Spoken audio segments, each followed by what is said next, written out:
Cosmetic சர்ஜரிங்கிறது வந்து ஒரு plastic சர்ஜரியோட ஒரு சப் பிரான்ச் தான். ஸோ இந்த காஸ்மெட்டிக் சர்ஜரி வந்து it is an image intensification surgery. இப்போ எப்படின்னா வந்து நம்மளோட தன்னம்பிக்கை அதிகரிக்கிற ஒரு சர்ஜரி தான்.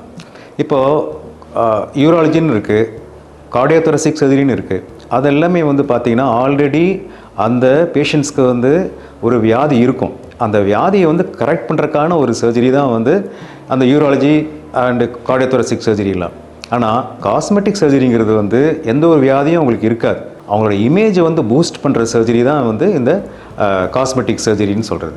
காஸ்மெட்டிக் சர்ஜரி பண்ணுறனால வந்து இம்மிடியேட்டாக வர விளைவுகள்னு பார்த்திங்கன்னா வந்து அந்த ஆப்ரேஷன் பண்ணுற இடத்துல வந்து சின்னதாக வீக்காக இருக்கலாம், இல்லைன்னா வந்து அந்த தழும்பு வந்து கொஞ்ச நாளைக்கு மறையாமல் இருக்கலாம். மற்றபடி ஒரு பெரிய ஒரு சேஃபாக வந்து நம்ம சர்ஜரி பண்ணும்போது எந்த ஒரு பெரிய விளைவுகளும் வந்து வர்றது இல்லை. காஸ்மெட்டிக் சர்ஜரி வந்து ரொம்ப யங் ஏஜில் நம்ம பண்ணக்கூடாது. ஃபார் இன்ஸ்டன்ஸ் வந்து 18 இயர்ஸ் கீழே வந்து நாங்கள் காஸ்மெட்டிக் சர்ஜரியே நாங்கள் பண்ணுறதில்லை. எக்ஸப்ட் ஃபார் இன்ஸ்டன்ஸு இந்த ஒரு 14-15 இயர்ஸில் சில ஃபீமேல் பேஷண்ட்ஸ்க்கு பிரெஸ்ட் வந்து ரொம்ப பெருசாக இருக்கும். அப்போது ரிடக்ஷன் வேணால் பண்ணலாம் ஒரு 14 இயர்ஸ்க்கு 15 இயர்ஸ்க்கு. அதுவும் வந்து பேரண்ட்ஸோட கன்சென்ட் கேட்டுட்டு நம்ம பண்ணலாமே தவிர 18 இயர்ஸ்க்கு மேலே தான் நம்ம வந்து எல்லா சர்ஜரிஸும் பண்ணலாம். ஸோ 18 இயர்ஸ்க்கு மேலே பண்ணுற சர்ஜரிஸ் எல்லாம் பார்த்திங்கன்னா இந்த ஹேர் டிரான்ஸ்பிளான்டேஷனு, பிரெஸ்ட் ரிடக்ஷன்ஸு, ஆக்மெண்டேஷன்ஸு, அப்புறம் tummy tuck surgery, face lift, neck lift, எல்லா சர்ஜரிஸும் வந்து 18 இயர்ஸ்க்கு மேலே தான் நம்ம பண்ணலாம். காஸ்மெட்டிக் சர்ஜரி வந்து ரெண்டாக நம்ம பிரிச்சுக்கலாம். ஒன்று வந்து நான் இன்வேசிவ் சர்ஜரி, அதே மாதிரி இன்வேசிவ் சர்ஜரி. இப்போ இன்வேசிவ் அப்படின்னா நம்ம ஏதாவது ஒரு ஸ்கேல்பல், ஒரு கத்தி வச்சு சர்ஜரி பண்ணுறது தான் வந்து காஸ்மெட்டிக் சர்ஜரி, இன்வேசிவ் சர்ஜரி.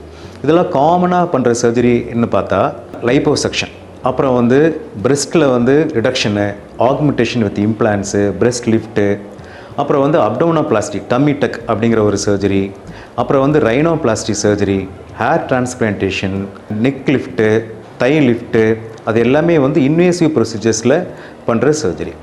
இதே வந்து நான் இன்வேசிவ் ப்ரொசீஜர்ஸ்னு பார்த்திங்கன்னா பொட்டாக்ஸ், அப்புறம் வந்து ஃபில்லர்ஸ், அப்புறம் வந்து த்ரெட் லிப்ஸ், அப்புறம் வந்து பார்த்திங்கன்னா அந்த ஆக்னி ஸ்கார்க்கு வந்து பண்ணுற MNRF, அப்புறம் லேசர் யூஸ் பண்ணி நம்ம வந்து அன்வான்ட் ஹேர்ஸ் ரிமூவ் பண்ணுறதெல்லாம் வந்து நான் இன்வேசிவ் ப்ரொசீஜர்ஸ். இதெல்லாம் வந்து செமி பெர்மனண்ட் ரிசல்ட்ஸ் கொடுக்கும் உங்களுக்கு. காஸ்மெட்டிக் சர்ஜரி வந்து பண்ணுறது வந்து என்னென்னா சரியான காரணங்களுக்காக பண்ணால் ரொம்ப நல்லது. அதே மாதிரி ஒரு நல்ல ஒரு நிபுணத்துவம் மிக்க ஒரு நல்ல ஒரு பிளாஸ்டிக் சர்ஜன் கிட்ட நீங்கள் சர்ஜரி பண்ணிக்கிறது நல்லது. என்னென்ன சரியான காரணங்கள் அப்படின்னா உங்களுக்கு வந்து உங்களோட செல்ஃப் கான்ஃபிடன்ஸ் வந்து இம்ப்ரூவ் ஆகணும் அப்படிங்கிறதுக்காக தான் நீங்கள் வந்து சர்ஜரி பண்ண வேண்டியிருக்கும். எப்பெல்லாம் நீங்கள் பண்ணக்கூடாதுன்னா மற்றவங்க சொல்கிறாங்களே அப்படிங்கிறதுக்காக ஒரு சோஷியல் ப்ரெஷர்னால் வந்து நீங்கள் பண்ணக்கூடாது.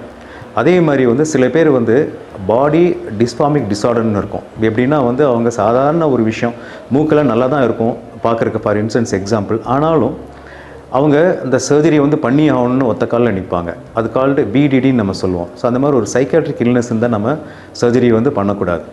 அதே மாதிரி வந்து வேறு ஏதாவது மெடிக்கலி அன்ஃபிட்டாக இருந்தாலும் நம்ம சர்ஜரி வந்து பண்ணக்கூடாது. யங்ஸ்டர்ஸில் நிறைய வந்து அந்த சோஷியல் மீடியாலாம் பார்த்துட்டு ஒரு அவேர்னஸ் வந்து வந்துருச்சு.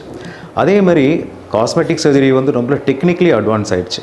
இப்போது ஒரு 25 இயர்ஸ்க்கு முன்னாடி இருந்த ஒரு சர்ஜரி இப்போ இல்லை. இப்போல்லாம் இனியும் வந்து நல்லா ஸ்கார் வந்து ரொம்ப கம்மியாக நம்ம பண்ணிக்கலாம்.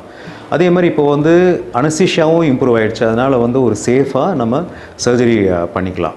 அதனால இப்போ என்னென்னா வந்து காஸ்மெட்டிக் சர்ஜரி வந்து ரொம்ப அஃபோர்டபுள் ஆகிடுச்சு. முதல்ல மாதிரி வந்து ரொம்ப காஸ்ட்லிலாம் இல்லை. ஒரு மாடரேட் ஃபேமிலியில் இருக்கவங்க கூட வந்து அதை அஃபோர்ட் பண்ண முடியும். அதனால தான் வந்து நிறைய பேர் வந்து காஸ்மெட்டிக் சர்ஜரிக்கு வந்து வராங்க. இப்போது இந்தியாவில் வந்து ஒரு 2025 சென்சஸ் படி வந்து மேல்ஸ்க்கு வந்து ரொம்ப காமனாக பண்ணுற சர்ஜரி வந்து ஹேர் டிரான்ஸ்பிளான்டேஷன், அப்புறம் வந்து கைனகோமாஸ்டியா சர்ஜரி, லைப்போசெக்ஷன், அப்புறம் வந்து இந்த ஃபீமேல்ஸ்க்கு வந்து ரொம்ப காமனாக பண்ணுற சர்ஜரி லைப்போசெக்ஷன், அப்புறம் வந்து டம்மி டக் சர்ஜரி, பிரெஸ்ட் இம்ப்ளான்ஸு, ஆக்மெண்டேஷன்ஸ், இதெல்லாம் வந்து ரொம்ப காமனாக பண்ணிகிட்ருக்கோம். வேறன்ஸ் இந்தியாவில் வந்து பார்த்திங்கன்னா இந்த காஸ்ட் வந்து ரொம்ப கம்மி. இப்போ ஃபார் இன்ஸ்டன்ஸ் USA வந்து ஒரு சர்ஜரி பண்ணுறதுக்கு எவ்வளோ செலவாகுமோ அதில் வந்து 1/3 இல்லை 1/5 தான் வந்து இங்கே செலவாகுது. அதனால் வந்து மெடிக்கல் டூரிசம் வந்து ரொம்ப நல்லா டெவலப் ஆகிட்டுருக்கு. ஸோ நிறைய பேர் வெளிநாட்டில் இருந்தாலும் வந்து காஸ்மெட்டிக் சர்ஜரிக்காக வந்து இந்தியாவில் வந்து சர்ஜரி பண்ணிட்டு போகிறாங்க. ஸோ இந்தியாவில் வந்து it's coming up very nicely. Results வந்து காஸ்மெட்டிக் சர்ஜரியில் எல்லாமே ரிசல்ட்ஸ் வந்து பர்மனெண்ட் தான். ஆனால் பேஷண்ட்ஸ் கிட்டேயும் வந்து பார்த்திங்கன்னா ஒரு அந்த லைஃப் ஸ்டைலை வந்து அப்படியே வச்சுருக்கணும். இப்போது ஃபார் இன்ஸ்டன்ஸ் வந்து லைப்போசக்ஷன் ஒரு பேஷண்ட்டுக்கு நம்ம பண்ணுறோம் அப்படின்னா அவங்க வந்து அந்த வெயிட்டை வந்து மெயின்டைன் பண்ண வேண்டியிருக்கும். ஃபார் இன்ஸ்டன்ஸ் வந்து அவங்க வந்து ஒரு 70 கிலோ இருக்காங்க, லைப்போசக்ஷன் பண்ணுறோன்னா ஒரு 30 கிலோஸ்லாம் இன்க்ரீஸ் ஆகிடக்கூடாது. ஸோ அப்போ வந்து ரிசல்ட்ஸ் வந்து பர்மனெண்ட்டாக இருக்காது. மற்ற சர்ஜரிஸ் இப்போ ரைனோபிளாஸ்டி, வேறு கைனோகோமாஸ்டியா சர்ஜரி, மீதி சர்ஜரிஸ் எல்லாமே வந்து பர்மனெண்ட்டாக தான் ரிசல்ட்ஸ் இருக்கும். இப்போ நான் சொன்ன இந்த செமி இன்வேசிவ் ப்ரொசீஜர்னு சொன்னோம் இல்லையா, இப்போ இந்த பொட்டாக்ஸு, ஃபில்லர்ஸு, அதேமாதிரி இந்த த்ரெட் லிஃப்ட், இதெல்லாமே வந்து ஒரு 1 இயர் இல்லை 1.5 வருஷத்துக்கு அப்புறம் வந்து நம்ம திருப்பி டச்சப் பண்ணுற மாதிரி இருக்கும். பொட்டாக்ஸ் எல்லாம் வந்து எவ்ரி 6 months நம்ம போடுற மாதிரி இருக்கும். கடைசியாக நான் என்ன சொல்ல விரும்புகிறேன்னா, காஸ்மெட்டிக் சர்ஜரி வந்து இனிமேல் it's going to be one of the இன்றியமையாத ஒரு சர்ஜரியாக வந்து ஆயிட்டுருக்கு. திருப்பியும் வந்து அதுதான் வந்து ஆகப்போகுது.